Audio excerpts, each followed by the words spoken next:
al uso intensivo de las tecnologías digitales, y es en ese contexto en donde planteamos, digo, este escenario de prospectiva en relación al veloz e intenso cambio tecnológico, dónde estamos hoy, dónde estábamos hace 30 años atrás, dónde podemos estar dentro de los próximos 30 años y cómo las tecnologías digitales vienen transformando o vienen aportando al fortalecimiento de la administración pública, sin que por eso implique, obviamente, terminar atrapados en el solucionismo o fetichismo tecnológico, en esto de pensar que una app o un sistema automáticamente va a resolver todos los problemas de nuestras administraciones públicas. Y habíamos puesto énfasis en el tema de los trámites, la importancia de no tanto la digitalización, sino fundamentalmente la simplificación de trámites a partir de la digitalización para mejorar la calidad de bienes y servicios públicos que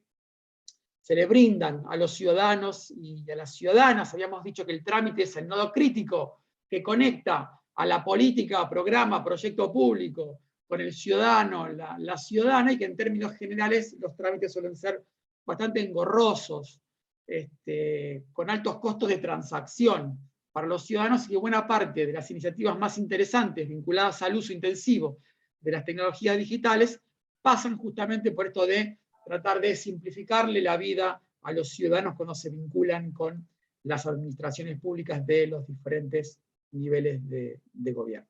Ahí habíamos quedado y habíamos tratado de ingresar en el tema datos, que es un poco lo que vamos a continuar conversando en nuestra tercera reunión del día de la fecha. Antes de comenzar, yo he estado en contacto con algunos y con algunas de ustedes respondiendo consultas, lo mismo que, digo, por privado, ¿no? O por privado o por correo electrónico. Lo mismo que dije en la primera clase, digo, lo repito ahora. Todos aquellos y aquellas que quieran profundizar en alguna cuestión en particular de las que estamos conversando en el marco de este breve curso sobre transformación digital en la gestión pública, no tienen más que escribirme al correo y con gusto les facilito material. Como dijimos también en la primera reunión, lo que decidimos fue ganar en extensión de temas e inevitablemente perder en profundidad. Todos aquellos que quieran profundizar en relación a alguna de las cuestiones que estamos conversando, me escriben y continuamos la conversación por ese medio. Dicho esto entonces, ¿sí? Dicho esto entonces, paso a compartirles la pantalla, ¿sí? 31 de mayo. Venimos de hablar entonces, o hacer una introducción al tema tecnologías digitales, con este ejercicio de prospectiva, digo, la vida de Juan, así como vimos la vida de Juan en 1950, en la primera reunión, la vida de Juan allá por el 2050, la importancia entonces del tema de las tecnologías digitales, ¿sí? Y habíamos quedado en el tema datos, ¿sí?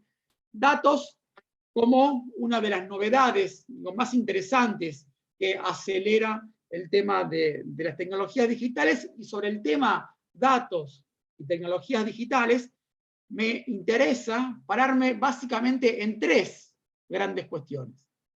La primera cuestión es esto de la apertura y reutilización de los datos. Las administraciones públicas, los diferentes organismos públicos, concentran muchos datos. Este paradigma de apertura y de reutilización de datos, que nota al pie de página, es una especie de nave insignia del denominado gobierno abierto, concepto que seguramente habrán escuchado hablar en más de una oportunidad. Lo que consiste, este paradigma de la apertura de datos, es justamente, dado que el Estado, que las administraciones públicas tienen una gran cantidad de datos, que en última instancia son datos de todos nosotros, abrir esos datos, digo, ponerlos a disposición de los ciudadanos, de las ciudadanas, de las empresas, de universidades, de organizaciones de la sociedad civil, para que esas personas y esos actores de la sociedad puedan utilizar esos datos para mejorar sus procesos de toma de decisiones, ¿sí? Para generar valor a partir de la disponibilidad de esos datos. Datos que deben ser abiertos, ¿sí? O que suelen ser abiertos, y hay varias experiencias muy interesantes, tanto a nivel nacional, como a nivel provincial, como a nivel local, incluyendo, por supuesto, en la propia ciudad de Buenos Aires, datos completos, datos primarios, datos de libre licencia, ¿sí? Disponibles en un formato sobre el cual ninguna entidad tenga el control exclusivo, para que puedan ser reutilizados por parte de ciudadanos, ciudadanas, empresas, universidades, organizaciones de la sociedad civil. Tan importante como abrir datos públicos es que esos datos sean abiertos por propósito, es decir, que esos datos tengan una demanda correspondiente para que puedan ser reutilizados. En este paradigma de la apertura y reutilización de datos, se están produciendo cosas muy interesantes. Cuando digo cosas muy interesantes, ha surgido algo que seguramente ustedes han escuchado hablar, que es el periodismo de datos. El periodismo de datos trabaja justamente con datos públicos. Esto es simplemente un ejemplo.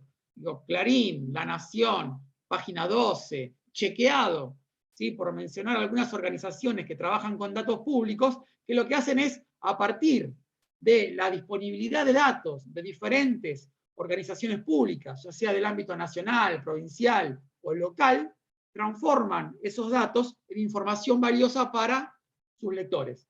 En ese sentido, ¿sí? En ese sentido, ustedes lo que tienen acá es un ejemplo del día de ayer, ¿sí? En donde La Nación Data, que de los medios de comunicación es quienes más y mejor trabajan el tema del periodismo de datos, de hecho ha sido este medio en materia de periodismo de datos muy reconocido, tanto a nivel nacional como a nivel internacional, trabaja a partir de datos abiertos, con las características que hablamos anteriormente, completos, datos primarios, de libre licencia, disponibles en un formato sobre el cual ninguna entidad tenga el control exclusivo, trabaja con datos de la Cámara de Diputados de la Nación.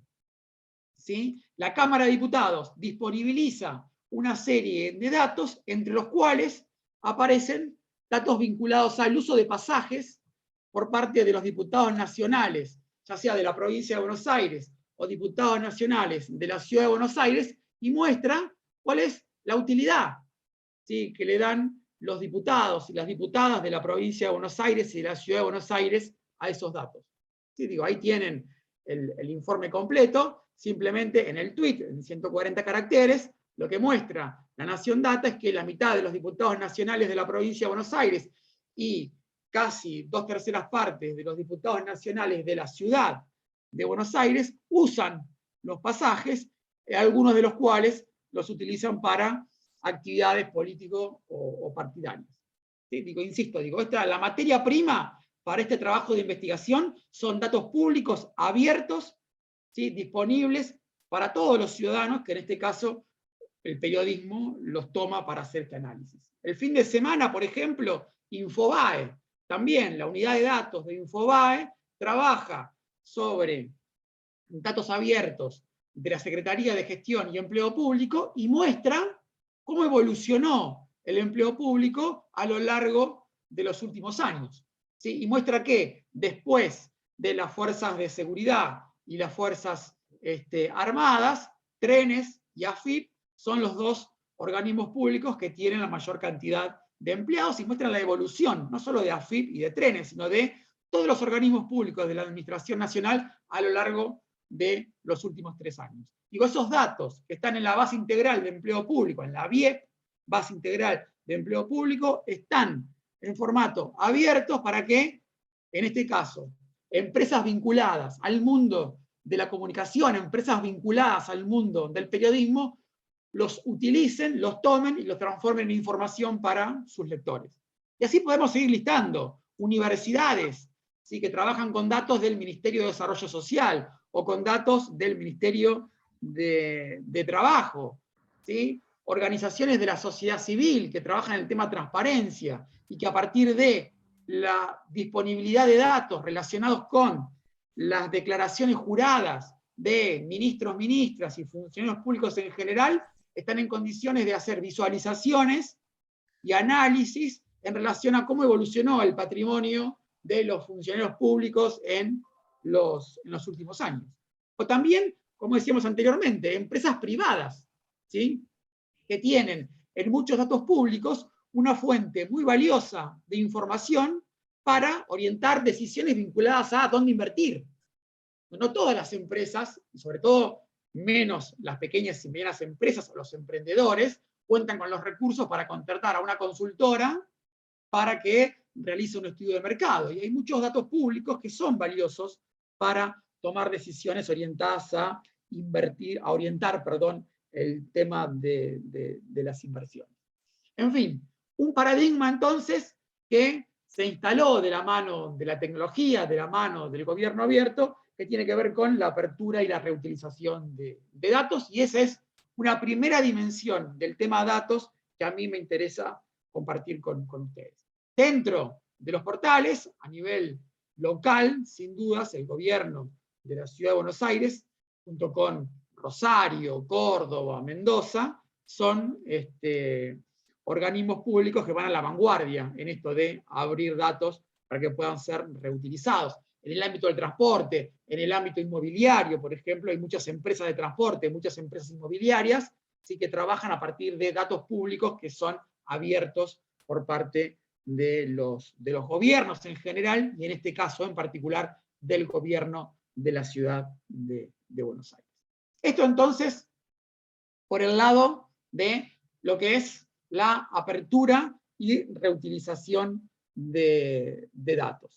Una segunda dimensión del tema datos que a mí me parece importante compartir con ustedes es esto que se conoce con el nombre técnico, ¿sí?, de interoperabilidad. Esto de intercambiar datos entre organismos públicos de un mismo nivel o de diferentes niveles para tratar de que el Estado, en sentido amplio, asuma el costo de su estructura, asuma el costo de su complejidad y no se lo traslade a los ciudadanos. Sobre algo de esto habíamos conversado nosotros fundamentalmente cuando hablamos de, en la primera reunión, temas vinculados a las premisas generales, la complejidad del aparato estatal. ¿Sí? Digo, 3 niveles de gobierno, nación, provincias y municipios, y serios problemas de coordinación entre nación, provincias y municipios que se reflejan en la vida cotidiana de las personas, en donde los datos no viajan, sino que viajan las personas, llevando datos muchas veces en formato papel. Ejemplos sobran, y no es solamente un problema, y ahora vamos a ver algunos ejemplos muy puntuales, no es solamente un problema de articulación entre organizaciones públicas de diferentes niveles de gobierno. También en organismos de un mismo nivel y también al interior de una misma organización tenemos este problema de la falta de interoperabilidad, la falta de intercambio de datos, los problemas para que el Estado, en sentido amplio, o un organismo, asuma el costo de su estructura y de su complejidad y no se lo traslade a los ciudadanos. Veamos rápidamente, y seguramente ustedes podrán encontrar o podrán identificar más de un ejemplo en relación a esto. Provincia de Buenos Aires, ¿sí? Para ser proveedor del Ministerio de Infraestructura o para ser proveedor de cualquier ministerio de la provincia de Buenos Aires, se le pide a ese proveedor que se inscriba y que presente el certificado de no tener notificaciones en el registro de deudores alimentarios morosos que expide el Ministerio de Justicia de la provincia de Buenos Aires. Es decir, el ciudadano cadete del Estado, en este caso, el ciudadano cadete del Estado de la provincia de Buenos Aires, porque yo, para ser proveedor del Ministerio de Comunicación, del Ministerio de Infraestructura, del Ministerio de Desarrollo Social, para hacer una obra pública, para lo que sea, tengo que ir, ¿sí?, a un organismo del mismo nivel jurisdiccional, ¿sí?, al Ministerio de Justicia, para que me expida un certificado de no tener notificaciones en este registro de deudores alimentarios morosos, me expide ese certificado al Ministerio de Justicia de la provincia de Buenos Aires, y ese certificado, digital por suerte, ¿sí? Ese certificado yo tengo que llevárselo al Ministerio de Infraestructura o al Ministerio de Comunicación, y en algunos casos tengo que llevar ese certificado de manera presencial. Y no solamente ese certificado, también tengo que presentar el certificado de inscripción en ingresos brutos, que es otro certificado que emite otro organismo de la provincia de Buenos Aires, la agencia recaudadora, ARBA. Y lo podemos complejizar, inclusive un poco más, cuando se me pide que presente también el certificado de inscripción en monotributo. Porque desde el punto de vista amplio, el Estado es uno solo para el ciudadano. ¿Sí? Y en todo caso, la provincia de Buenos Aires debería intercambiar datos, ¿sí?, con AFIP, y debería ahorrarle esa tarea al ciudadano que tiene que ir a AFIP, bajarse el certificado de inscripción de ingresos brutos y presentárselo a otro organismo público, más allá de que sea de otro nivel de gobierno, que le repide el certificado de inscripción en ese impuesto o en esa categoría. Y así podemos seguir listando, ¿sí? De vuelta, para ser proveedor de una empresa pública como AISA o del Banco Nación, también se me pide el certificado de inscripción en el monotributo o de autónomo, cuando en realidad son dos organismos, ¿sí?, que deberían intercambiar datos entre ellos y no trasladarle el costo de su estructura y de su complejidad al ciudadano. O en un municipio, que lo hemos encontrado en más de una oportunidad, en donde para tramitar la licencia de conducir se le pide al ciudadano que traiga el libre deuda de multas. Es decir, libre deuda de multas que tiene el propio municipio, o el propio gobierno de la Ciudad de Buenos Aires, que también pasa, ¿sí?, en donde tramito la licencia de conducir, pero necesito el libre deuda de multa que emite un organismo del mismo nivel de gobierno. Sin embargo, como no hay diálogo, como no hay intercambio de datos entre ellos, ¿sí?, nosotros, el ciudadano, la ciudadana, como cadete del Estado, va, tramita la licencia, el libre deuda de multas, y se lo presenta a otro organismo público para tramitar la licencia de conducir. Quizás, de todos los ejemplos, el más complejo, más complicado, por el impacto social que tiene, es la asignación universal por hijo.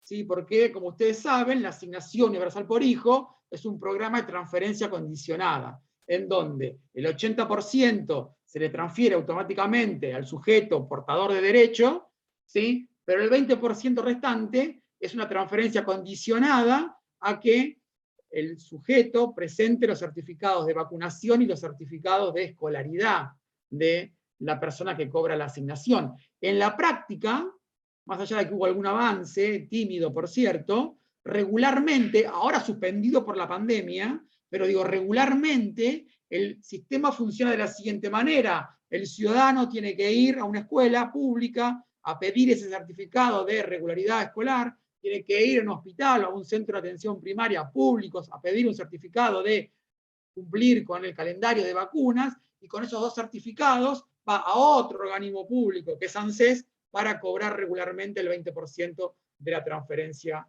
condicionada. Acá tenemos claramente al ciudadano como cadete de diferentes organismos públicos, como cuando dijimos anteriormente, que viajen los datos desde el punto de vista tecnológico es una pavada. Todo el tiempo hacemos viajar datos, sin embargo, los datos no viajan no por cuestiones tecnológicas, sino que muchas veces los datos no viajan por cuestiones organizacionales, ¿sí? Porque muchas veces compartir información, compartir datos es visto como una pérdida de poder, y alguna investigación hicimos nosotros al respecto, y ahora me gustaría compartir una serie de entrevistas en relación a los desafíos que tiene la interoperabilidad en el sector público. Sea como sea, de vuelta, seguramente encontraremos miles de ejemplos. Digo, otro que también viene de hace mucho tiempo: las empresas argentinas que cotizan en bolsa tienen que presentar sus balances ante por lo menos 4 organismos públicos distintos. Y como no hay intercambio de datos entre esos organismos públicos, lo que hacen es presentar variantes de la información, obviamente en función de sus intereses. Y entonces presentan un balance para la Comisión Nacional de Valores, un balance para la Inspección General de Justicia, un balance para la Administración Federal de Ingresos Públicos, un balance para el Banco Central de la República Argentina. La posibilidad de un reservorio único en donde la empresa deposite ahí los datos y cada organismo público vaya a buscar los datos que necesitan, desde el punto de vista tecnológico es una pavada. Sin embargo, eso no se hace. Y no se hace justamente por cuestiones que exceden lo tecnológico.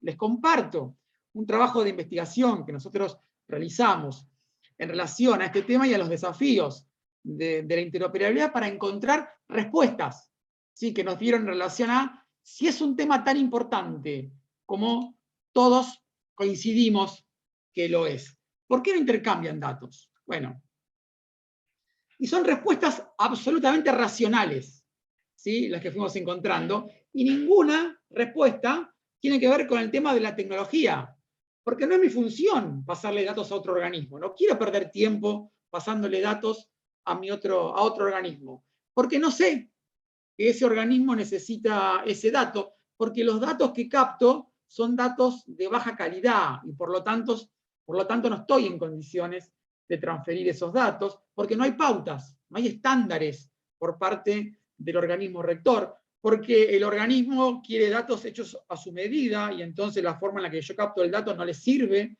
o no le interesa, porque me cuesta mucho conseguir un dato, porque se lo voy a compartir a otro organismo, porque no hay buena relación entre las autoridades políticas que conducen el organismo, o porque no confío en los datos de otro organismo.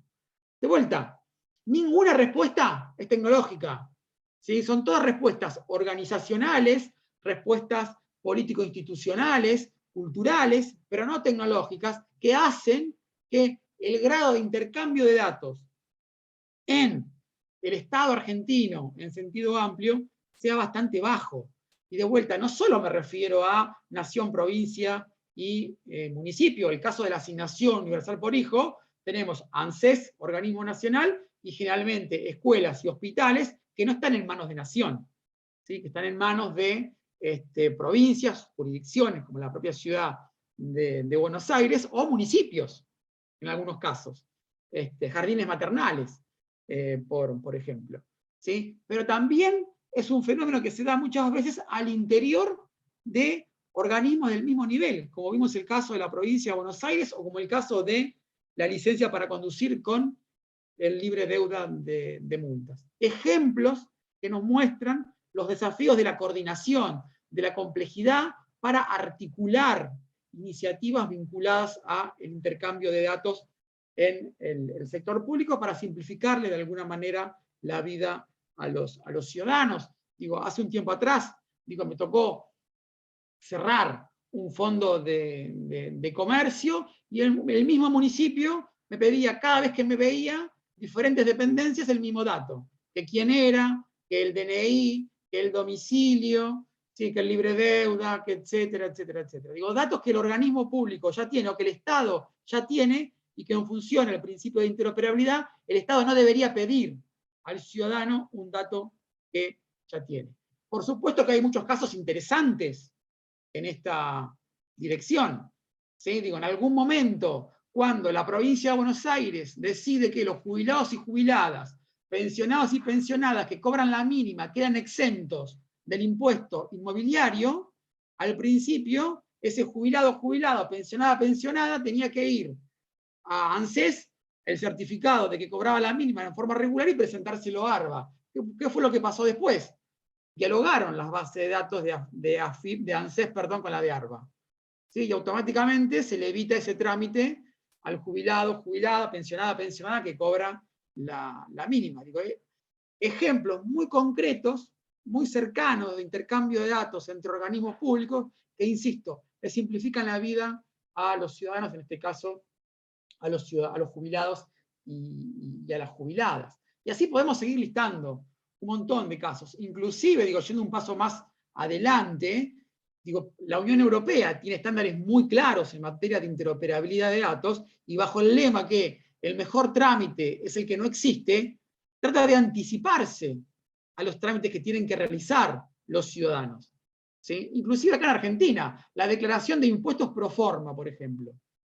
Eso es simplificación de trámites al más alto nivel, en donde yo soy AFIP, tengo una enorme cantidad de datos tuyos, ¿sí? Intercambio datos con administraciones tributarias de carácter provincial y tu declaración jurada de ganancias o tu declaración jurada anual de ganancias es esta.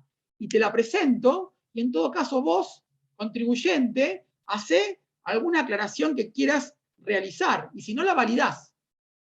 ¿Sí? Digo, este tipo de simplificación, digo, insisto, digo, está en el centro de la agenda orientada a la transformación digital en la Unión Europea y es hacia donde deberemos o deberíamos tratar de ir. Desde experiencias de intercambio de datos pequeñas hasta grandes intercambios de datos entre múltiples organismos públicos para, por ejemplo, el comercio exterior. La famosa ventanilla única de comercio exterior, en donde el exportador o el importador tiene una única boca, una única ventanilla en donde ingresa los datos y los diferentes organismos públicos que intervienen, en el caso de Argentina son más de 20, si sumamos nación, provincias y municipios que están detrás de una operación vinculada al comercio exterior, va a buscar a esa ventanilla única los datos que necesita para la misión de su propio organismo. O la ventanilla única para la creación de empresas, que hubo alguna experiencia en Argentina, las sociedades por acción simplificada, también van en esa dirección con la idea de facilitarle la vida al ciudadano al momento de realizar trámites. Eso entonces es la segunda cuestión en relación al tema del intercambio de datos que me parecía importante compartir con ustedes en este tema genérico del mundo de los datos. Entonces, datos, apertura y reutilización, datos, tema, interoperabilidad. El tercer tema, y abro a preguntas después de su presentación, porque me interesa escuchar los ejemplos y las miradas de ustedes en relación a este tipo de desafíos, a partir de sus experiencias en el ámbito de la gestión pública. La tercera cuestión tiene que ver con datos para la toma de decisiones.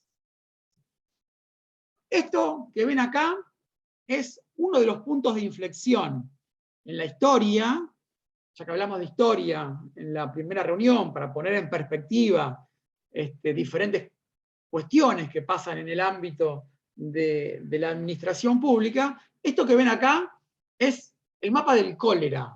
Esto, para ubicarnos temporalmente, es 1853, Londres, una de las ciudades en ese entonces más densamente pobladas en el mundo, una epidemia de cólera, ¿sí?, que causa en menos de una semana la muerte de casi 700 personas.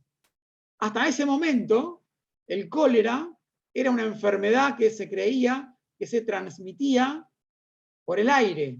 Y entonces lo que se hizo fue, obviamente, poner el ojo en las empresas y en los desechos industriales de las empresas y los olores nauseabundos que emitían las empresas al momento de realizar sus procesos de producción. Sin embargo, ¿qué fue lo que pasó? Lo que pasó fue lo siguiente. Un médico, anestesiólogo, llamado John Snow, lo que descubrió fue que, y vuelvo a compartirles pantalla, que en esta ciudad, esta parte de la ciudad de medio kilómetro de diámetro, en donde habían muerto 700 personas, casi 700 personas por el cólera, todas las personas habían consumido agua de una misma bomba pública. Y esto marca, ¿sí?, el nacimiento de la epidemiología moderna. Y esto marca, ¿sí?, el descubrimiento de que el cólera no es una enfermedad que se transmite por el aire, como se creyó durante siglos, sino que es una enfermedad que se transmite por el agua. ¿Por qué traigo esto a colación? Porque, insisto, en la historia es un punto de inflexión en relación a la importancia que tienen los datos para mejorar los procesos de toma de decisiones.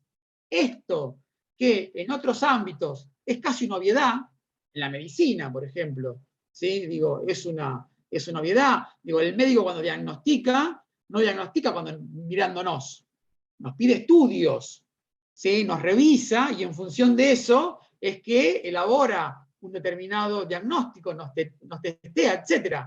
En el ámbito de las ciencias sociales y en particular en la gestión pública, hay una tendencia, ¿sí?, a tomar decisiones más basadas en las sensaciones y en la intuición que en la evidencia empírica. ¿Sí? Una tendencia a tomar decisiones más en la intuición que en los datos.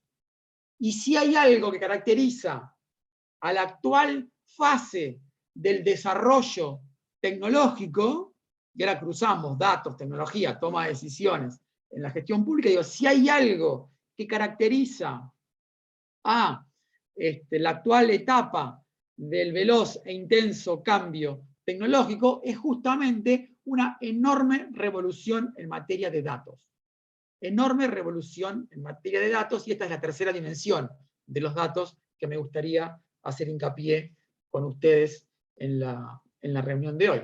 Digo, este manejo de grandes volúmenes de datos es quizás el fenómeno más relevante de nuestro tiempo. Fenómeno que genéricamente, ¿sí?, se conoce con el nombre de Big Data. ¿Sí? Grandes volúmenes de datos, gran variedad de datos que circulan a una enorme velocidad. ¿Sí? Las famosas 3B, las 3B corta del Big Data. El volumen, la variedad y la velocidad. Porque se habla mucho, ¿sí?, de inteligencia artificial y cómo la inteligencia artificial mejora. Y es verdad que la inteligencia artificial está produciendo importantes transformaciones, ¿sí?, en el ámbito de la gestión en general, privada, pero también en el ámbito de la gestión pública. Ahora, la inteligencia artificial, digo, no es un fenómeno nuevo. Se habla de inteligencia artificial desde la década de los 50. En la década de los 70 ya la inteligencia artificial se convirtió en un tema central de las agendas de la ciencia de la computación. Ya en la década de los 90 teníamos una máquina que le ganó una partida de ajedrez al entonces campeón mundial Garry Kasparov, mayo de 1997. Ya sabemos que las máquinas tienen una capacidad para jugar al ajedrez igual o superior a las personas. Y así podemos seguir listando diferentes ejemplos en donde la inteligencia artificial la tenemos entre nosotros desde hace mucho tiempo. ¿Qué es lo que pasa? Los algoritmos de la inteligencia artificial hoy están alimentados por una enorme cantidad de datos. De vuelta, el fenómeno más relevante de nuestra época tiene que ver con el volumen, variedad y velocidad en la cual circulan los datos. Datos que alimentan algoritmos y que están detrás de iniciativas muy interesantes en materia de fortalecimiento, mejora de la calidad de bienes y servicios públicos por parte de los gobiernos. Algunas aclaraciones. Cuando hablamos de variedad de datos, hablamos de datos como números, pero también datos como textos, audios, imágenes, videos. Y hoy llueven datos. Llueven datos de redes sociales, llueven datos de teléfonos celulares, llueven datos de huellas que dejamos nosotros cuando navegamos una página web, llueven datos de GPS, de relojes inteligentes, sensores, cámaras y cualquier dispositivo electrónico interconectado. Datos masivos, datos heterogéneos, ¿sí?, que, insisto, alimentan algoritmos, y tenemos ahí un valor agregado muy importante para fortalecer la calidad de bienes y servicios públicos. Algunas aclaraciones en relación a esto. Si yo les preguntara quién es el gran acaparador de datos en 1990, como hicimos el ejercicio que volvíamos atrás en la reunión pasada, uno hubiera dicho, en 1990, el gran acaparador de datos es el Estado. ¿Sí? 30 años después no podemos decir eso. Porque el Estado acapara datos, sí. Ahora, también acaparan grandes, enormes volúmenes de datos empresas privadas. ¿Sí? Es más aún, un puñado de empresas privadas acapara una enorme cantidad de datos. Digo, pienso en las tecnologías que conocemos. Pienso en Google, pienso en Meta, Facebook, pienso en Amazon, pienso en Alibaba. ¿Sí? Digo, grandes empresas que acaparan una enorme cantidad de datos, que alimentan algoritmos que están entre nosotros. Cuando nos conectamos a Netflix y nos aparecen 5 películas recomendadas. Digo, esas 5 películas recomendadas no surgen de la nada, sino que surgen justamente de datos que nosotros dejamos en esa plataforma, alimentados por algoritmos, nos inducen a ver determinadas películas, o cuando ingresamos a una red social, ¿sí? Y nos aparecen a través de los algoritmos alimentados por datos, determinados perfiles o determinados posteos en Twitter, en Facebook, en Instagram, para que nosotros veamos.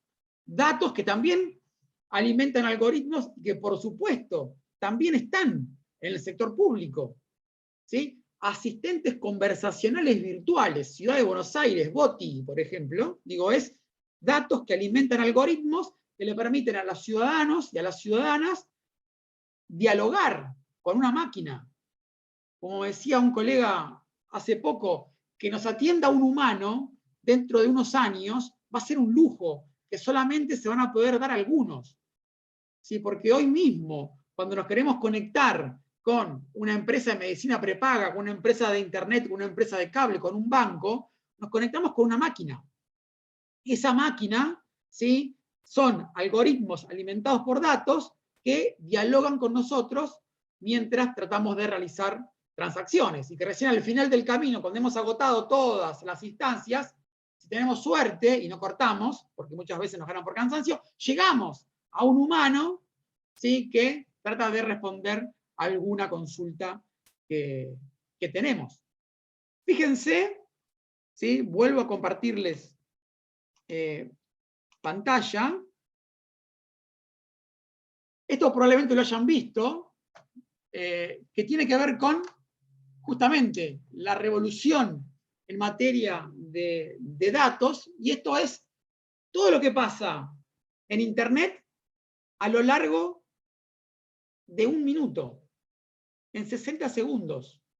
En 60 segundos, 5.000 descargas de TikTok, que es la plataforma que está creciendo a mayor velocidad en el mundo. Para que tengamos una idea, por minuto 700.000 posteos en TikTok. 700.000 videos se suben a TikTok. 500 horas de videos se suben en YouTube. 4,5 millones de videos mirados en YouTube por minuto. Por minuto se envían 69 millones de mensajes de texto por WhatsApp. Por minuto se envían casi 200 millones de correos electrónicos.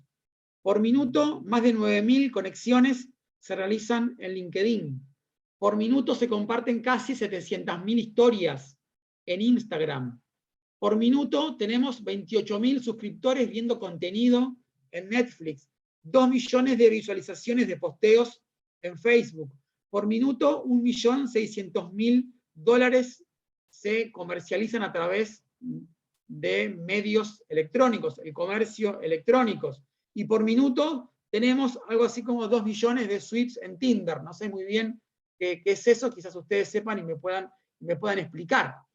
Pero digo, están pasando por minuto una enorme cantidad de huellas digitales, de datos que nosotros estamos dejando cuando interactuamos con este tipo de plataformas o cuando interactuamos con, insisto, cualquier dispositivo electrónico interconectado, cuando interactuamos con GPS, relojes inteligentes, cámaras, sensores, etcétera, etcétera, etcétera. Datos que alimentan algoritmos y que, insisto, en el caso de la gestión pública, permiten, entre otras cosas, predecir deserciones escolares, mejorar el funcionamiento del tránsito, hacer inteligencia fiscal, luchar contra el contrabando aduanero, responder consultas virtuales, como mostrábamos recién con los chatbots y el caso de Boti en la ciudad de Buenos Aires, realizar traducciones. ¿Sí? Hoy cualquier programa de traducción funciona muy bien. Y es un poco lo que hablamos en su momento. Las tecnologías digitales crean y destruyen puestos de trabajo. Las tecnologías en general, lo que hemos visto a lo largo de la historia de la humanidad es que es así.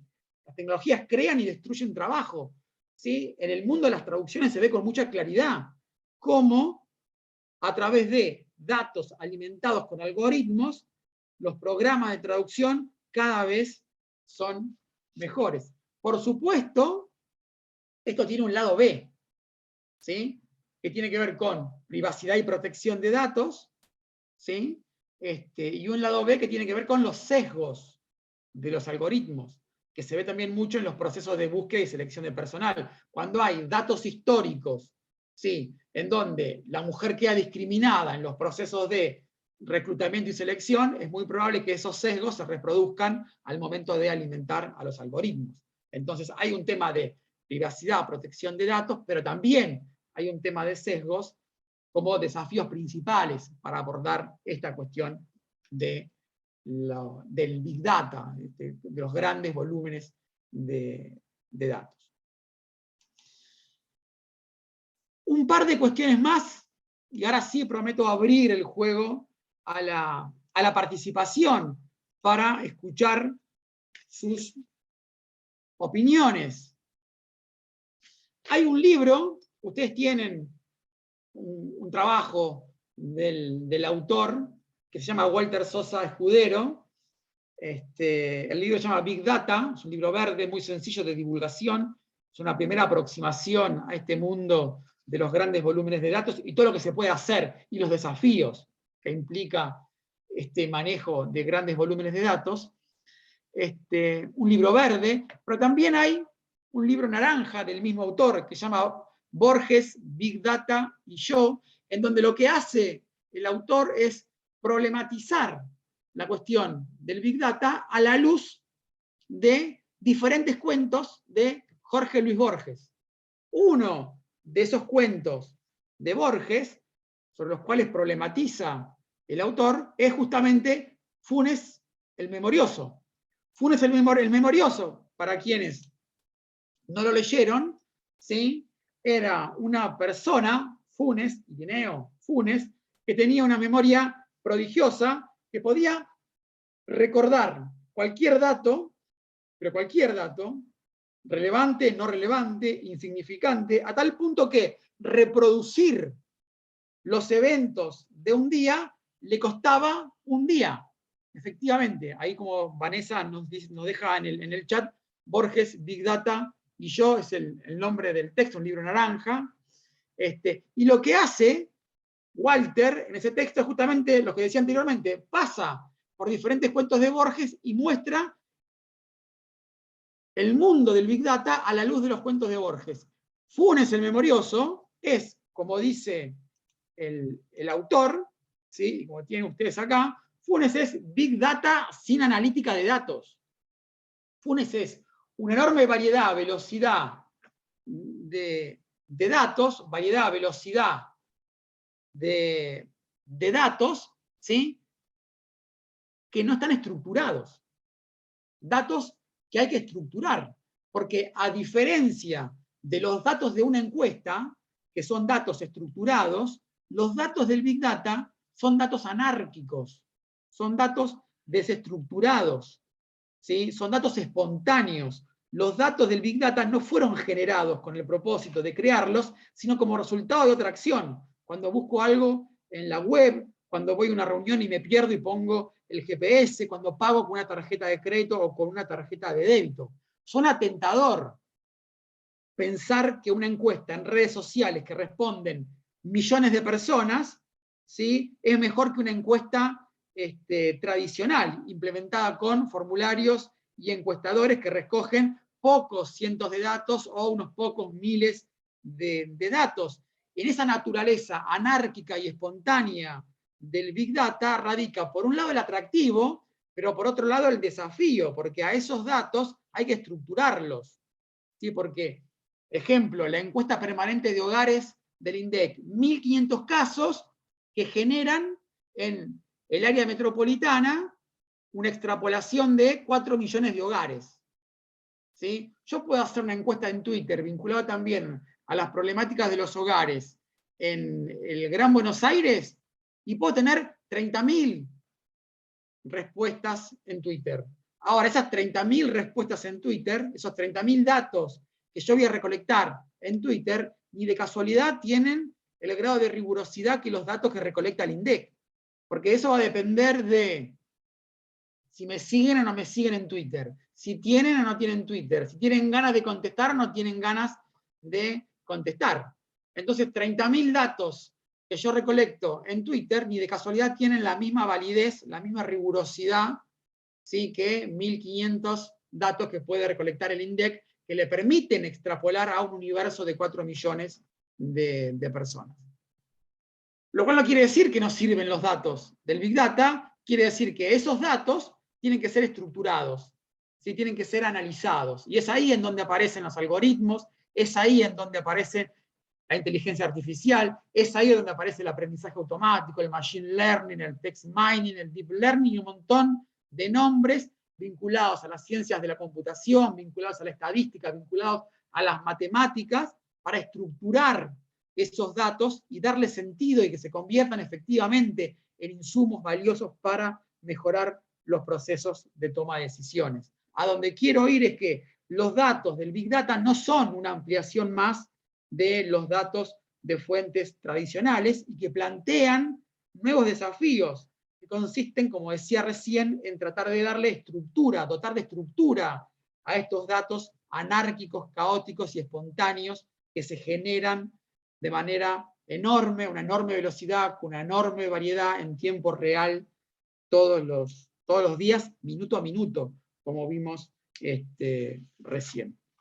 El nombre del autor, estoy respondiendo, lo pongo en el chat, lo puse mal, Walter Sosa Escudero. Walter Sosa Escudero tiene 2 libros, Big Data, un libro verde, un libro naranja, Borges, Big Data y yo, que me parece que, insisto, son 2 libros de divulgación muy interesantes para aproximarnos a este mundo de los grandes volúmenes de datos. No se requiere ser especialista en matemática, no se requiere ser especialista ni siquiera en economía o en econometría, ¿sí?, para poder leer esos 2 trabajos, porque, como decía anteriormente, son 2 libros de divulgación que están pensados para un público no especialista. Por lo tanto, me parece que vale la pena que aquellos interesados en esta problemática del Big Data puedan tener la posibilidad de leer estos 2 libros.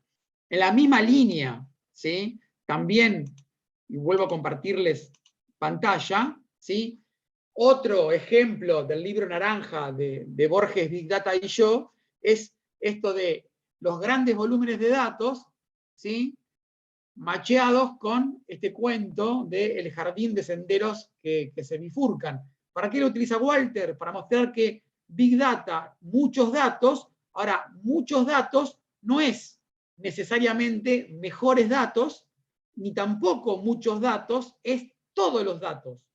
Porque a diferencia de este cuento de Borges, en donde estaban todas las posibilidades contempladas, ¿sí?, ustedes que están acá tomando este curso, participando en este curso, y ustedes que decidieron no tomar el curso y decidieron seguir trabajando, ¿sí?, están contemplados contrafácticos en este cuento de Borges, este laberinto de Borges que contempla todas las posibilidades habidas y por haber. Big Data no contempla la posibilidad de contrafácticos. Digo, si yo quiero ampliar una autopista, ¿sí?, tengo un montón de datos, de cámaras, de sensores, ¿sí?, en relación a el tráfico que tiene esa autopista. Ahora, no tengo, ni voy a tener nunca, los que deciden ir por camino alternativo a la autopista. Y esos datos pueden ser tan valiosos, ¿sí?, como los datos de las personas que, pudiendo transitar por la autopista, la transitan.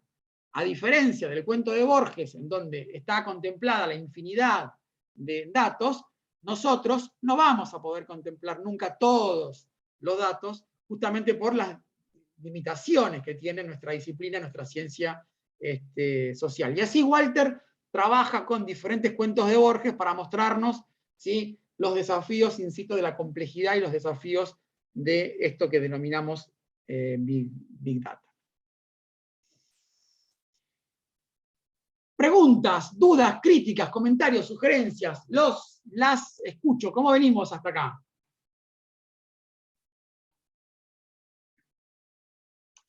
¿Venimos más o menos bien? Vamos a expresarlo con el pulgar ahí arriba. Si venimos más o menos mal, no lo podemos expresar porque veo que Zoom no nos da esa posibilidad, con lo cual sesga justamente las respuestas que pueden emitir. ¿Algún comentario en relación a apertura, reutilización, en relación al tema de la interoperabilidad, en relación al tema del Big Data? Es el momento de realizarlo ahora.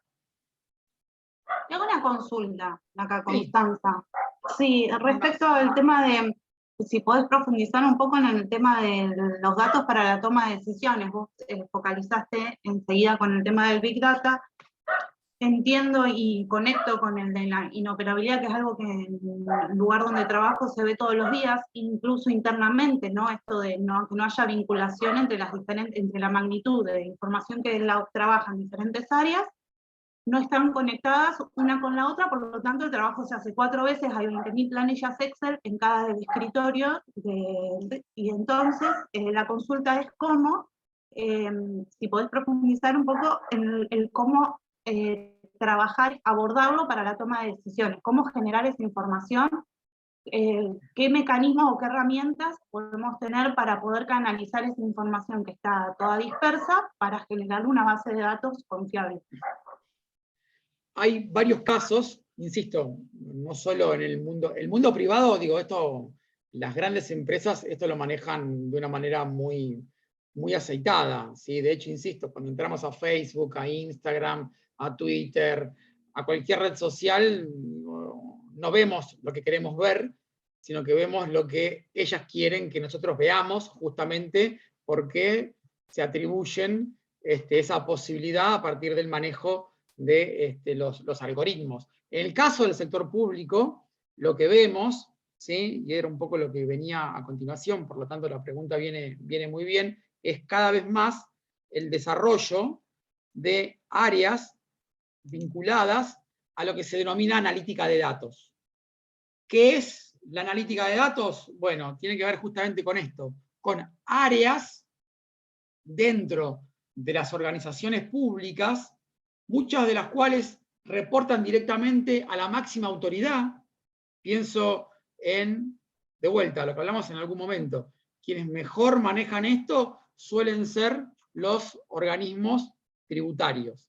No solo en Argentina, en el mundo. Cuando uno ve las experiencias de uso intensivo de tecnologías digitales, ¿sí?, quien se encuentra al frente, a la vanguardia de estos temas, suelen ser los organismos tributarios, ¿sí? Y no es porque los mejores van al organismo tributario. La naturaleza del negocio hace que, si no recaudamos, y se ponga en duda la viabilidad del funcionamiento de un gobierno o de un Estado, ¿sí? Por lo tanto, no solo en Argentina, ni siquiera en América Latina, en el mundo, lo que vemos que las áreas más adelantadas desde el punto de vista del uso intensivo de las tecnologías digitales, y en particular en este tema de la analítica de datos, de los algoritmos para sacarle el jugo a los datos y mejorar los procesos de toma de decisiones, las encontramos en los organismos tributarios. Y también pasa a la inversa. Las áreas menos desarrolladas en esto de uso intensivo de tecnologías digitales suelen ser las áreas que prestan servicios sociales. Desarrollo social, salud, educación, suelen ser las, no solo en Argentina, no solo en América Latina, digo, también en el mundo. Quizás en el mundo no se ve tanta disparidad de uso, ¿sí? Es más homogéneo el uso entre el organismo tributario y el Ministerio de Salud o de Desarrollo Social en algún país del denominado, entre comillas, primer mundo. Lo que se ve en Argentina es que hay mucha heterogeneidad. AFIP, por ejemplo, Administración Federal de Ingresos Públicos, tiene un área de analítica de datos donde hay 60 personas. 60 personas que reportan directamente a la Administradora Federal de Ingresos Públicos, que lo que hacen justamente es esto. Trabajan con enormes volúmenes de datos. Datos que tienen de nosotros. Datos que nosotros presentamos con nuestras declaraciones juradas, pero también datos que cruzan, ¿sí?, con bancos, y datos de nuestro perfil que son públicos cuando, por ejemplo, digo, nos vamos de viaje y posteamos qué buena mi foto en España. ¿Sí?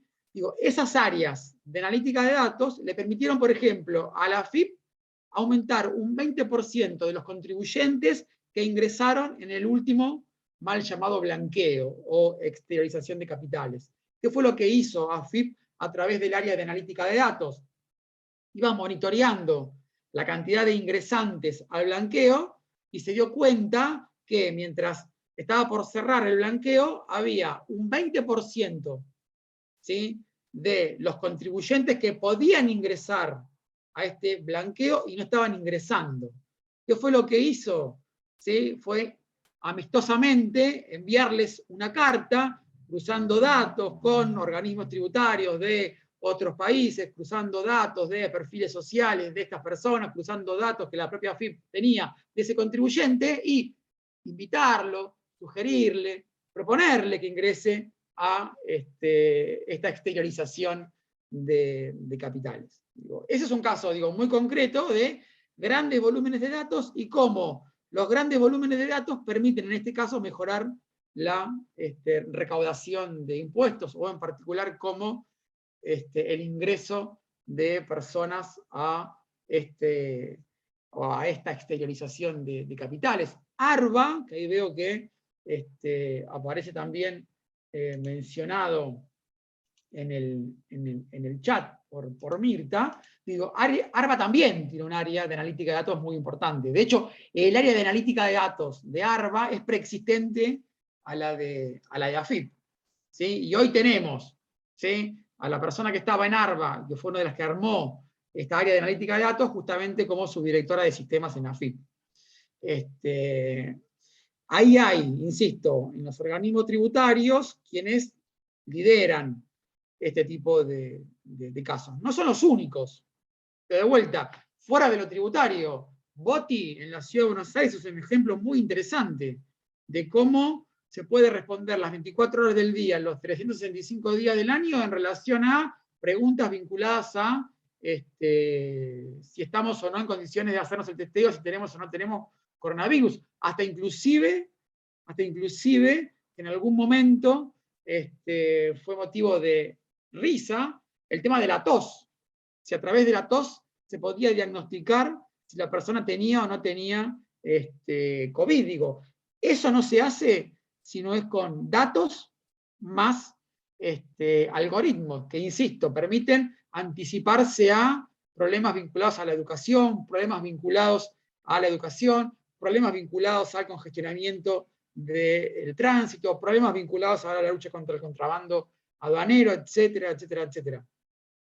Hoy son bastante excepcionales las áreas de analítica de datos en el sector público, pero claramente es una tendencia que va creciendo a la luz justamente de la revolución en materia de datos que se está produciendo.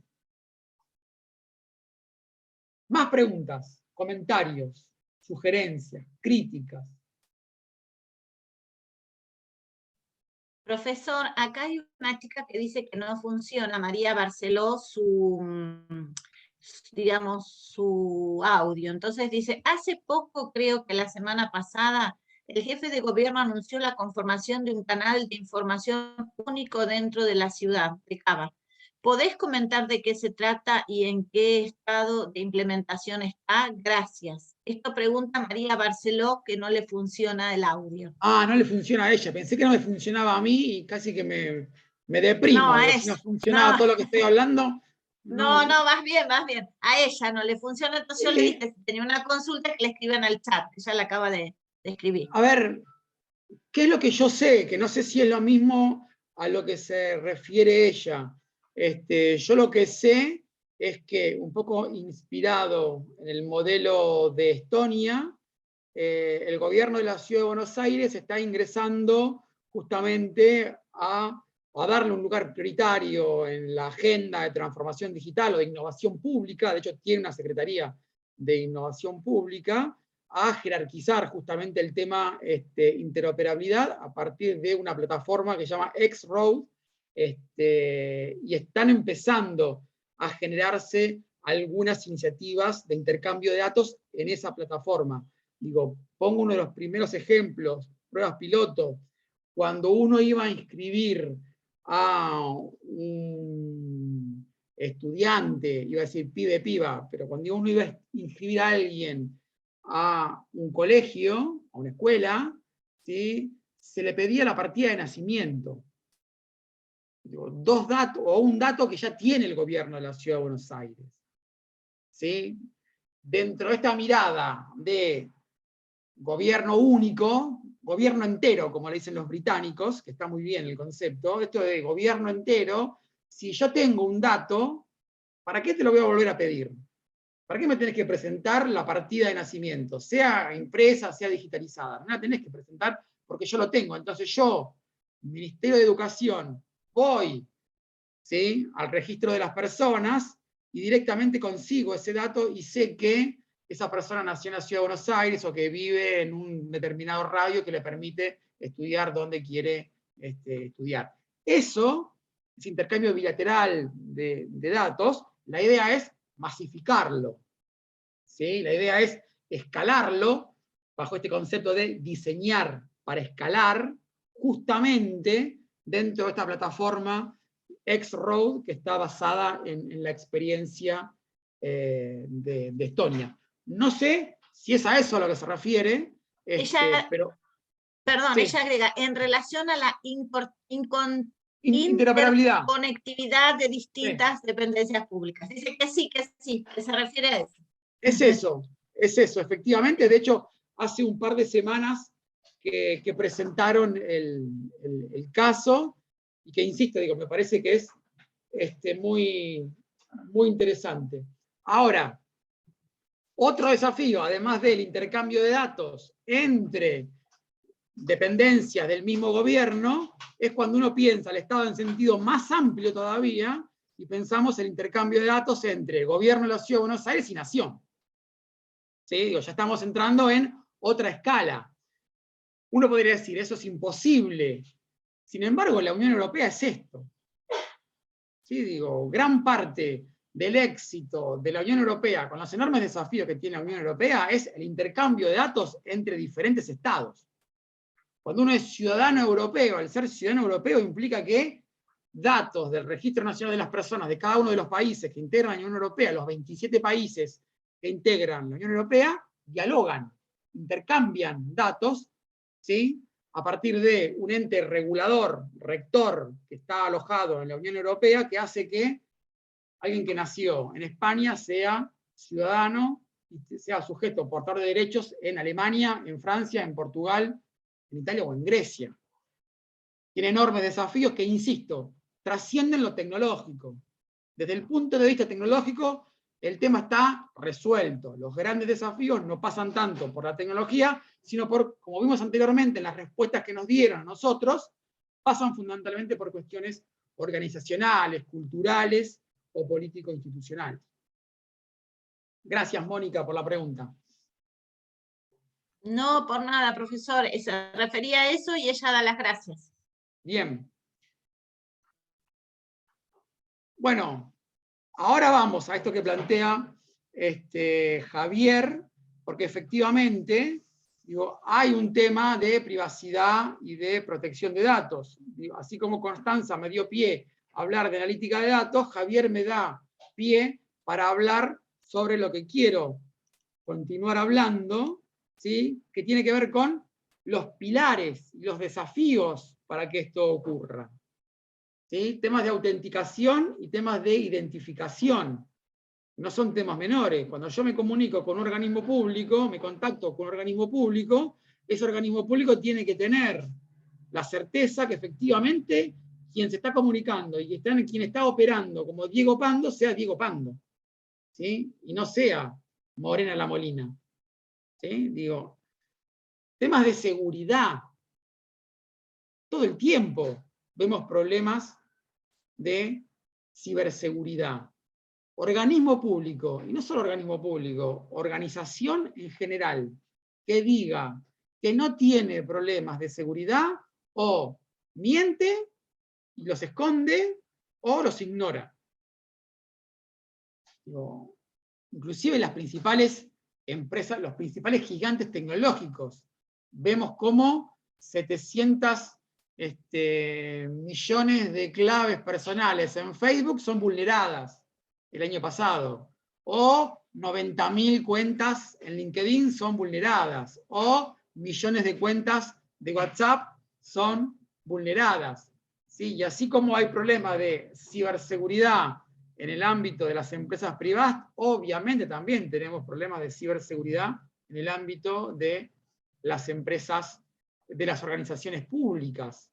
¿Sí? Solamente en el último año, Registro Nacional de las Personas, filtraciones de bases de datos, Dirección Nacional de Migraciones, hackeada por, aparentemente, unos hackers rusos que pedían reintegrar las bases de datos a cambio de un pago en criptomonedas.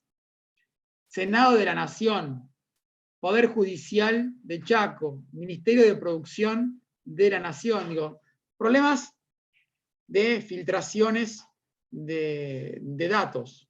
¿Sí? Problemas de filtraciones de datos. Cualquier persona que tenga cierto conocimiento y una computadora, ¿sí? Puede hacer desastres. Eso es Wikileaks, por ejemplo. O eso es Snowden mostrando información de cómo Estados Unidos, ¿sí? Espiaba a la presidenta de Brasil, Dilma Rousseff, o a la primera ministra de Alemania, Angela Merkel.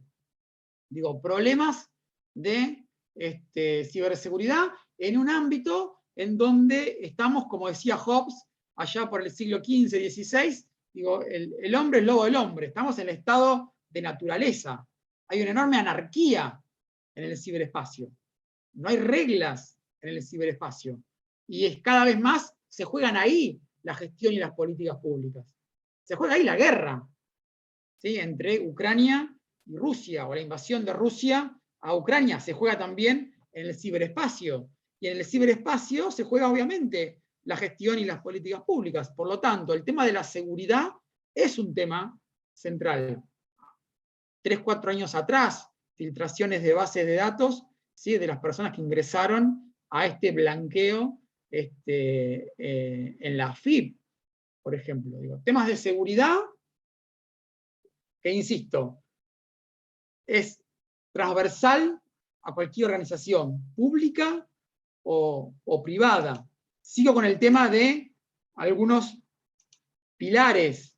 Tema de normativa. La normativa siempre va atrás de la tecnología. Siempre estamos corriendo de atrás. Tema de estándares para el intercambio de datos, estándares técnicos, estándares normativos, ¿sí? Para el intercambio de datos. Lo que hablamos antes, tema de privacidad y tema de protección de datos, digo, datos biométricos, por ejemplo, que captan cámaras de seguridad, ¿sí? O cámaras en general, y que después se usan con fines para los cuales no debieran utilizarse. Temas de equipamiento y temas de infraestructura, grandes desafíos, ¿sí? No. Temas de compras y adquisiciones, por ejemplo, de tecnología en el Estado, en donde los plazos para comprar y adquirir equipamiento suelen llevar muchos meses, y en donde el veloz e intenso cambio tecnológico termina haciendo que, si uno compra algo cuya compra la inició hace un año atrás y siguió todo el proceso de compra y adquisición, termina comprando algo obsoleto, o termina comprando algo que no es lo más avanzado desde el punto de vista tecnológico. Y por supuesto el tema de la brecha digital. ¿Sí? Detrás de todo esto, los cimientos, los pilares, un pilar, un cimiento importante tiene que ver con la brecha digital. Brecha digital que hace referencia a cuestiones de equipamiento, infraestructura, cuestiones de conectividad. En Argentina, en términos generales, la banda ancha, fija, móvil, es relativamente cara y lenta. Hoy, más del 70% de los hogares se conecta a Internet, es verdad.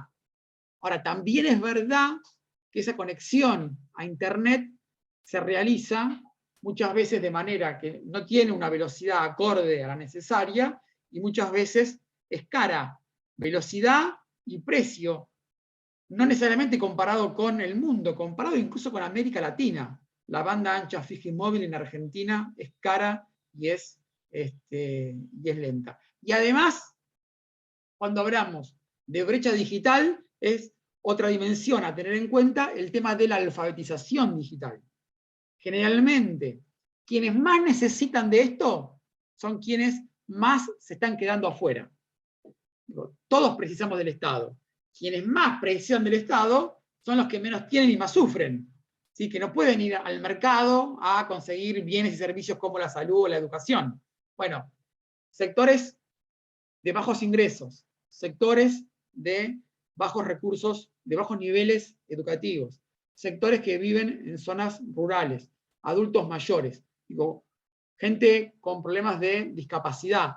Son los sectores que están quedando afuera de toda esta revolución tecnológica y de todo este uso intensivo de tecnologías digitales que están utilizando los estados para mejorar la calidad de bienes y servicios públicos. Y además, y en línea con el comentario de Javier, aparece el tema de la alfabetización digital y vinculado al tema de la alfabetización digital, también mostrarles esto, que quizás alguno sepa de qué se trata, pero básicamente es alfabetización digital, también implica ser conscientes de que somos productores de datos privados y datos personales que estamos dejando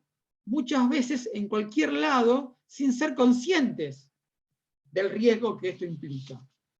Esto que ustedes tienen ahí, justamente lo que muestra es esto, las implicancias de nuestro carácter de productores de contenido, de proveedores de datos privados y datos personales, que muchas veces no somos conscientes de dónde los dejamos.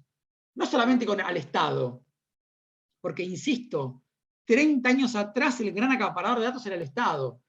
30 años después el gran acaparador de datos no es tanto el Estado, sino que son los privados. Esto que ustedes tienen ahí es una muestra, I Agree, que fue realizada por un artista, un diseñador llamado Dima Yarovinsky, que lo que hizo Dima Yarovinsky fue justamente imprimir los términos y condiciones de acceso a las plataformas que nosotros utilizamos todo el tiempo. Entonces, imprimió en rollos de colores tamaño A4 estándar los distintos contratos de términos y condiciones de uso de plataformas como Facebook, Tinder, Snapchat, Spotify, TikTok, etc. ¿Sí? Y es lo que ustedes tienen ahí. Fíjense la altura promedio de una persona y los términos y condiciones impresos. Datos. Para leer todos los términos y condiciones de Spotify, una persona en promedio necesita 31 minutos. Para leer todos los términos y condiciones de uso en TikTok, por ejemplo, que como vimos anteriormente, es una de las plataformas que más crece, una persona necesita 35 minutos. Si yo les pregunto si todos los que usan plataformas, ¿quién de ustedes leyó los términos y condiciones? Y alguien me levanta la mano, permítanme que desconfíe de ustedes. ¿Sí? Yo creo que nadie lee los términos y condiciones. Y ahí estamos volcando todo el tiempo una enorme cantidad de datos personales. Enorme cantidad de datos personales, claves personales, domicilio, información personal, etcétera, etcétera, etcétera. ¿Sí? Es más, ¿sí? Cuando nos aparece para actualizar una plataforma, ¿sí? Rápidamente vamos al entendido, al I agree, ¿sí? Porque quiero ver el tweet, quiero ver el posteo en Instagram, no quiero perder el tiempo, entre comillas, ¿sí? Leyendo los términos y condiciones. Eso también es parte de la alfabetización digital. Y eso es un enorme problema que tenemos, lo cual no quiere decir que nos volvamos paranoicos o que nos encerremos en una caverna, pero sí quiere decir ser conscientes. O cuando navegamos una página web y aparecen las cookies, ¿sí? Rápidamente aceptamos porque yo quiero leer la nota, ¿sí? O quiero entrar en el portal, no quiero que me aparezca ese cartel horrendo, ¿sí? Que no me deja leer lo que yo quiero leer. Bueno, ahí estamos cediendo datos personales, ahí estamos cediendo datos privados, ¿sí? Y ahí estamos, insisto, siendo probables perjudicados, ¿sí? Justamente por el uso no consentido de un montón de información que nosotros estamos dando. El famoso escándalo que marcó un punto de inflexión en este tema es Facebook y Cambridge Analytica, en donde Facebook cedió una enorme cantidad de datos personales a una consultora para que los utilizara para manipular votantes en Estados Unidos en la elección de 2016 que terminó ganando Donald Trump, y para manipular el plebiscito en Gran Bretaña, el Brexit, por la salida o no de la Unión Europea. ¿Sí? Y Mark Zuckerberg la pasó muy mal, de hecho está en YouTube, lo pueden ver, las audiencias de Mark Zuckerberg en la Cámara de Representantes de Estados Unidos y en el Parlamento Británico, en donde mostró que, y venía muy flojo de papeles Facebook en relación al uso de datos privados, que además nosotros dejamos muchas veces, como decía recién, sin ningún tipo de problemas. Insisto, ahí hay un enorme desafío en materia de privacidad, protección de datos, y cuando hablamos de alfabetización digital, también implica que seamos conscientes justamente de este carácter de productores de contenido y proveedores de datos privados y personales que nosotros hacemos todo el tiempo. Más preguntas, comentarios. Ahí, bueno, entiendo haber respondido o haber intentado responder la inquietud de Javier. Si hay más preguntas, es el momento de realizarlas. Si no, avanzamos un poco más y ya entramos en lo que sería la última parte de la... Me quedo con una inquietud, permiso, que también en oportunidad laboral, digamos, me pasó, de ver esto que, bueno, vinculado a lo que decías vos de la recaudación, ¿no? Los organismos que recaudan, ¿no? Pasa que hay nuevas empresas con muy poco tiempo de creación que están manejando cuestiones de facilidades de pago, ¿no? Y pienso en el fortalecimiento, que yo estoy convencida fervorosamente de que es necesario y que la tecnología aporta un montón para que se llegue el Estado más cerca de la ciudadanía, ¿no? Pero la debilidad también, me lo pongo como interrogante, de hecho me quedó dando vueltas, porque cuando vi el expediente lo primero que me pasó fue, y le vamos a entregar todos los datos a una empresa que le salió toda la recaudación, porque los sistemas era de que la empresa recauda, retiene y deposita en 5 días, entonces bueno, pero en realidad eso ya se estaba, ya había firmado la provincia entera, digamos, y esto sucede, digamos, entonces a mí me preocupa a veces si, ya que están hechos los dispositivos para hacer estas contrataciones, que son una política de Estado y de facilidad, ¿no? Es una política de recaudación, si también si veo como carente la otra pata que tiene que ver con el control y con el fortalecimiento institucional para la seguridad de que esa situación sea segura para las arcas estatales, ¿no? me quedo con esa inquietud. Sí, te vas a quedar con esa inquietud, efectivamente, digo, es una inquietud que está bueno que empiece a ocupar un lugar relevante en la agenda pública, ¿sí? Digo, este tipo de cuestiones, que no se discuten prácticamente en ningún lado, porque se discuten en muy pocos lados. Acá, la Unión Europea va a la vanguardia en este sentido. Digo, tiene desde 2016 un reglamento de protección de datos personales. ¿Sí? Digo, en Argentina la ley de datos personales tiene más de 20 años. La Unión Europea va a la vanguardia. 2016, reglamento de datos personales, y va a la vanguardia en esto de tratar de ponerle cascabel a los gigantes tecnológicos. Tiene una ley de mercados digitales, acaba de sancionar, y también acaba de sancionar una ley de servicios digitales con medidas contra los productos, servicios y contenidos ilegales, por ejemplo, incluidos procedimientos para su retirada, más opciones para publicidad sin rastreo, con prohibición de uso de datos de menores para ofrecerles anuncios personalizados, mayor transparencia de los algoritmos.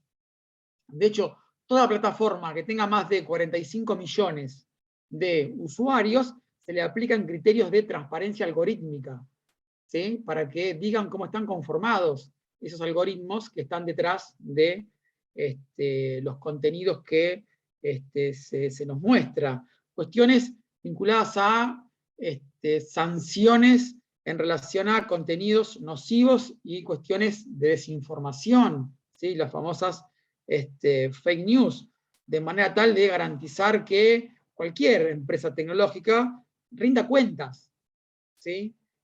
Y modere, o incluya por lo menos prácticas orientadas a moderar contenidos, multas, ¿sí? Para plataformas si incumplen estas normas, que incluso pueden llegar hasta un 6% de la facturación mundial. Digo, acá hay lo que hablábamos también de alguna manera al principio del curso, en la primera reunión, ¿no? Cómo hay actores no estatales que desafían cada vez más el poder de los estados, ¿sí? Y cómo hay algunos estados, algunas experiencias, como la experiencia de la Unión Europea, interesante, en el sentido de, bueno, ¿hasta dónde? ¿Sí? Vas a avanzar hasta dónde el mercado puede autorregular. Lo que dicen las empresas privadas es: nosotros nos autorregulamos. ¿Sí? Lo que dice la Unión Europea, tu autorregulación es insuficiente. ¿Sí? Y entonces salió, esto es abril de este año, recién salida del horno, la ley de servicios digitales. Obviamente, las empresas, y en particular los gigantes tecnológicos, Amazon, Google y Facebook, pusieron el grito en el cielo, ¿sí? Con cuestiones vinculadas a la libertad de información y la circulación de, etcétera, etcétera, etcétera. Pusieron el grito en el cielo. Sin embargo, la Unión Europea está ahí, dando esa pelea. Esa discusión, e insisto, es muy árida, es muy compleja, desde todo punto de vista, desde lo legal, desde lo político, desde lo económico, ¿sí? Que impacta en la vida cotidiana de las personas, digo, en ese juego de presiones, en el tire y afloje. En un momento Facebook dijo: si yo no me puedo llevar los datos de mis usuarios a servidores que no estén en la Unión Europea, dejo de prestar mis servicios en Europa. ¿Sí? Como una forma de presionar. Bueno, esa discusión es una discusión en la cual nosotros la miramos de muy lejos, ¿sí? De muy lejos. Tenemos otras urgencias y preocupaciones, y ni siquiera es un tema que se instale en la agenda, y que mucho menos ocupe un lugar relevante en la agenda. Pero digo, esa preocupación que vos tenés, Constanza, que insisto es absolutamente válida y que tarde o temprano va a venir, y ojalá que venga, porque si no viene, digo, la anarquía y el estado de naturaleza va a terminar perjudicando a los más débiles, ¿sí? Y para eso el Estado, ¿sí? En Hobbes, y para eso el Estado ahora.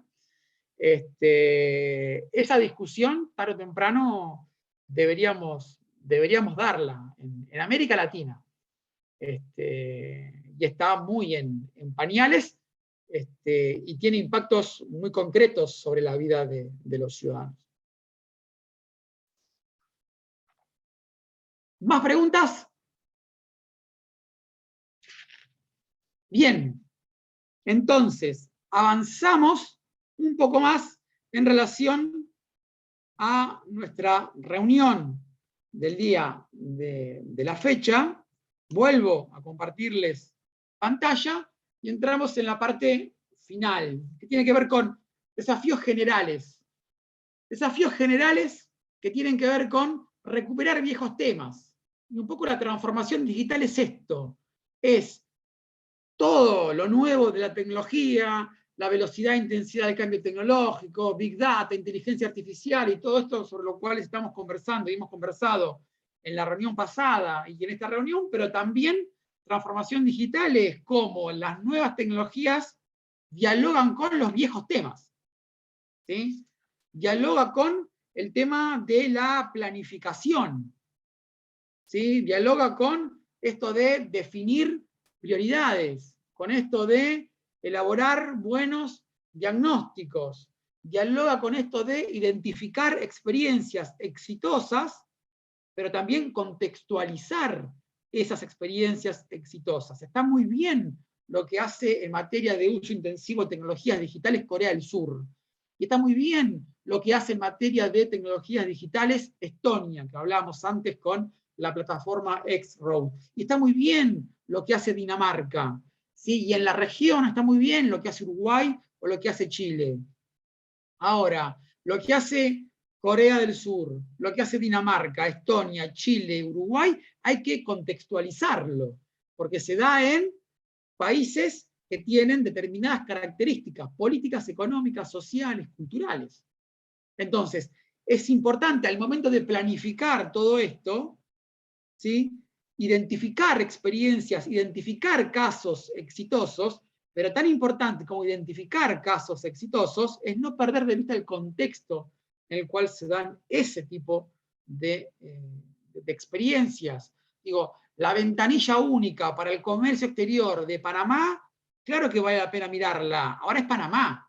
Y el grado de complejidad político, económico, social y el impacto que tiene el comercio exterior sobre el PBI de Panamá no es lo mismo que las características políticas, económicas, sociales de Argentina y el impacto del comercio exterior sobre el PBI en Argentina. ¿Sí? Entonces, identificar, ver lo que hace el mundo, ver lo que hacen las mejores ciudades del mundo, ¿sí? Sin perder de vista el contexto, porque ese contexto delimita el grado de factibilidad de ese tipo de iniciativas. Entonces, planificar teniendo en cuenta el contexto. El desafío de la coordinación, que hablábamos anteriormente. ¿Sí? Lo que cada organismo público puede hacer por sí mismo está bastante claro, hay un camino muy marcado. Lo más interesante es lo que pueden hacer dos o más organismos públicos en conjunto, y eso implica asumir el desafío de la coordinación, y coordinar muchas veces implica perder poder. Compartir datos, por ejemplo, implica perder poder. ¿Sí? No es fácil la coordinación, no es fácil la colaboración en nuestras administraciones públicas, que están más preparadas en base a división de tareas, división de funciones, ¿sí? Compartimentos estancos, en donde, insisto, compartir, coordinar, colaborar suele ser visto muchas veces como algo que me complica la vida, ¿sí? Y que no está dentro de mi descripción de funciones. Además de la planificación, además de la coordinación, el tema de la implementación. Solemos prestar mucha más atención a todo el tema del diseño de iniciativas que a la implementación de las mismas. La implementación es una especie de patito feo de la política pública. ¿Sí? Digo, prestamos el político, tensión entre políticos y burócratas. Digo, el político, y por razones obvias, presta mucha más atención al diseño, al anuncio. Y está muy bien. Ahora hay un momento en donde se corre la política, se corre el político, se corren los medios de comunicación, se corre el flash, el anuncio, y comienza la etapa más importante de la política pública, que es justamente poner en práctica las ideas. Porque con el diseño de ideas no resolvemos los problemas. además del diseño, lo que precisamos es justamente poner en práctica. Y como decía Bardach, uno de los principales especialistas en el tema de implementación, diseñar es difícil para que la política, para que el programa, el proyecto, se vea bien en el papel. Más difícil es formularla y encontrar palabras y frases que suenen bien a los oídos de los políticos. Ahora, es atrozmente difícil implementar iniciativas. Y es en donde las cosas pasan en la implementación. ¿Sí? Y como dice otro colega, el diseño es la etapa de los arquitectos y de los ingenieros. La implementación es la etapa de los plomeros, es la etapa de los electricistas, es la etapa de los gasistas matriculados, es la etapa donde las cosas pasan, en donde hay que lidiar con la rutina, en donde hay que lidiar con lo cotidiano, en donde hay que lidiar con el día a día de la administración pública para que las cosas sucedan. Y muchas veces lo encontramos en general, pero en particular también en el ámbito de las tecnologías digitales, iniciativas que no logran salir del papel.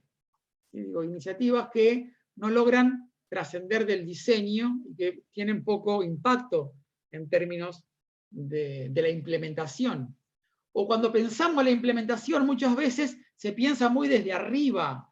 Cuando hicimos nosotros en algún momento un estudio de caso sobre el uso de tecnologías digitales en la Administración Federal de Ingresos Públicos, que como dije anteriormente es un caso interesante para estudiar, nos dimos cuenta que una cosa era lo que nos decían desde Irigoyen, desde la central, y otra cosa es lo que nos decían desde las agencias. ¿Sí? Digo, en las agencias, que es donde está el contacto directo entre el ciudadano y el contribuyente, las cosas no lucían tan bien como lucían en la sede central de la AFIP en Irigoyen. ¿Sí? ¿Por qué? Porque al momento de implementar también hay que pensar en lo que se conoce con el nombre del street level bureaucracy, la burocracia a nivel de calle. Las personas que están en contacto directo con el contribuyente o en contacto directo con el ciudadano. Hay ejemplos fuera del ámbito de las tecnologías digitales en donde vemos cómo iniciativas muy interesantes, muy desafiantes, en el ámbito de la educación fracasan si no tenés el ok o la legitimidad de los maestros, que en última instancia en el aula son quienes implementan esa política. O una política de salud, que puede estar muy bien diseñada en el ministerio, pero que si no tiene la legitimidad de los médicos, médicas, enfermeros, enfermeras, fracasa en el terreno. O una política de seguridad, que puede estar muy bien diseñada en el Ministerio de Seguridad, pero que si no tiene el ok, la aceptación, la legitimidad de los policías que están en la calle, fracasa. Entonces, al momento de pensar en la implementación, hay que pensar la complejidad de un montón de actores que no intervienen muchas veces en el diseño, pero que juegan el juego de la implementación. Otro desafío tiene que ver con el tema del monitoreo y la evaluación de iniciativas. Yo siempre le pregunto a mis estudiantes si ellos estudiarían de la misma manera para un curso que evalúa que para otro curso que no evalúa. Siempre hay alguien que dice, no, yo estudio porque lo que me estudiaría igual, porque lo que me importa. Bueno, ok. Si nos sacamos el cassette, ¿sí? Y les digo cassette, no entienden y no saben lo que es el cassette. Pero si nos sacamos el cassette, ¿sí? ¿Estudiarían de la misma manera para un curso que evalúa que para otro curso que no evalúa? Y no. Obviamente, todo el esfuerzo estaría puesto, o el mayor esfuerzo estaría puesto para el curso que evalúa, que para el curso que no evalúa. Y cuando le pregunto, ¿estudiarían de la misma manera para un curso con calificación aprobado o desaprobado que para otro curso que califica de 1 a 10? Claramente la respuesta es no, porque el 1 y el 10 distingue el 4 aprobado y el 10 excelente. El aprobado desaprobado no distingue, entonces da lo mismo un 4 que un 10. ¿A dónde quiero ir con esto? Que los sistemas de evaluación influyen sobre los incentivos de las personas.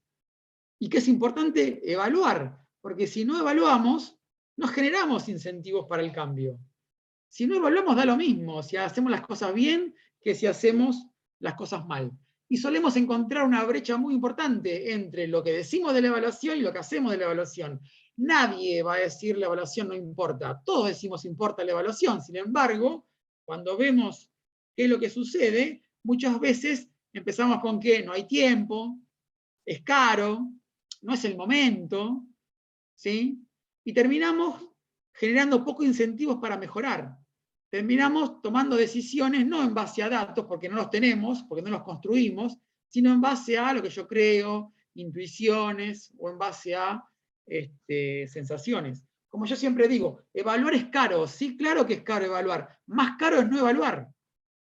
Cuando no evaluamos iniciativas, no sabemos lo que estamos haciendo bien o lo que estamos haciendo mal. No podemos mejorar, no podemos aprender, no podemos rendir cuentas de lo que estamos haciendo.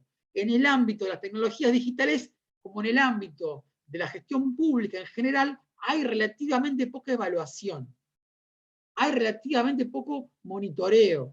Hay relativamente poco planificación. Es como si fuéramos a hacer una obra y pusiéramos toda nuestra energía en ladrillos y hormigón. Y no tenemos a alguien que planifique la obra, nadie que controle la obra, nadie que monitoree y evalúe la obra y que diga estamos en condiciones de habitar este edificio, este departamento que se construyó. Acá pasa más o menos lo mismo.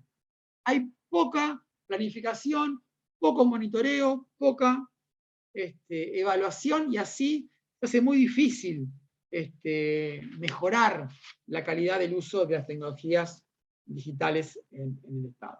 El último desafío que también implica hablar de los viejos temas que no hemos resuelto y que tenemos que seguir hablando es el tema de las personas. Si hablamos de transformación digital, tenemos que hablar de planificación, de coordinación, de implementación, de monitoreo y evaluación. Obviamente tenemos que hablar de tecnologías digitales, como venimos hablando, pero también tenemos que hablar de la gestión de las personas. Sobre eso, ¿sí?, le vamos a dedicar buena parte de nuestra cuarta y última reunión. Pero el uso de las tecnologías digitales implica que afloren problemas no resueltos en nuestras administraciones públicas en relación a el ingreso por concursos, por ejemplo, en relación a la inestabilidad y baja profesionalización de la alta dirección pública, por ejemplo, en relación a los desafíos de la capacitación para estos temas, en relación a el desarrollo de carrera de las personas, en relación al tema del poder adquisitivo del salario, ¿sí?, en donde lo que vemos es que no solo hay problemas de competitividad salarial entre el sector público y el sector privado, que se agrava, se agudiza en el tema de tecnologías digitales, sino también al interior del Estado hay mucha inequidad interna. Mucha inequidad interna. Digo, hay salarios, ¿sí?, de algunos organismos públicos que multiplican por 4 el salario de otros organismos públicos. ¿Sí? Y no es un problema de los que multiplican por 4, sino que el problema de los que quieren un salario que es un cuarto, ¿sí?, del salario de otros trabajadores estatales. Hay desigualdades de género que se acentúan claramente en el ámbito de la tecnología. Hay escasa evaluación del rendimiento, digo, esta sensación que muchas veces uno tiene en nuestras administraciones públicas de que al que más trabaja, más trabajo se le pide, y porque más trabajo se le pide, más trabaja, y porque más trabaja, más trabajo se le pide, por un lado. Y por otro lado, pasa exactamente a la inversa. Al que menos trabaja, menos trabajo se le pide, y porque menos trabajo se le pide, menos trabaja, y porque menos trabaja, menos trabajo se le pide. Y las dos personas pueden estar cobrando el mismo salario. Una trabajando 7x24 y la otra dedicándose a los videojuegos. Hay cuestiones vinculadas a la escasa evaluación del rendimiento y al impacto de la evaluación del rendimiento sobre el desempeño de las personas, ¿sí?, que afloran nuevamente con el tema de las tecnologías digitales. Sobre esto vamos a seguir hablando en nuestra próxima reunión del próximo martes. Finalmente, ¿sí?, recordarles que tenemos una bitácora de trabajo que nos quedó inconclusa la reunión pasada, justamente por los problemas de la banda ancha, que no pudimos cerrar. Pero recuerden que así como los navegantes tienen, ¿sí?, su cuaderno de bitácora para ir registrando lo que sucede en los viajes, nosotros también tenemos, o deberíamos tener, nuestro cuaderno de bitácora que está orientado a identificar 2 o 3 cosas que hemos aprendido, o 2 o 3 cosas, ¿sí?, que no teníamos presentes y que esta charla de casi 2 horas que hemos tenido nos ha ayudado a recordar. Esa bitácora, insisto, es muy personal, esa bitácora es muy privada, esa bitácora no la vamos a compartir, pero de alguna manera son los insights, son los insumos, ¿sí?, que nos deberían ir quedando de un curso de estas características. Eso es eso, hasta acá hemos llegado, como les dije al principio, ahí tienen mi dirección de correo electrónico, todo el material está en formato digital, también está y va a estar, por supuesto, esta tercera presentación, y desde ya quedo a disposición de ustedes para lo que sea necesario. Si hay alguna pregunta, la hacemos, y si no, seguimos por privado, y si no, todo tiene un final, y el próximo martes va a llegar el final de este curso. Gracias a ustedes.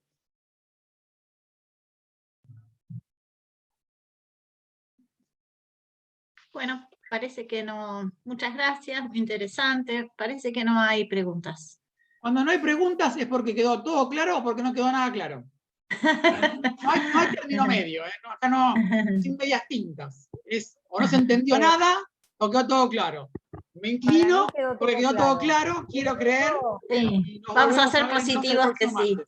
Claro, efectivamente. Clarísimo. Muchísimas gracias. Nos vemos el próximo martes y seguimos en la semana por línea privada, por el correo. Gracias a vos, Diego, hasta el martes. Nos vemos, gente. Buena semana. Chao, gracias. Igualmente. Gracias a todos. Nos vemos.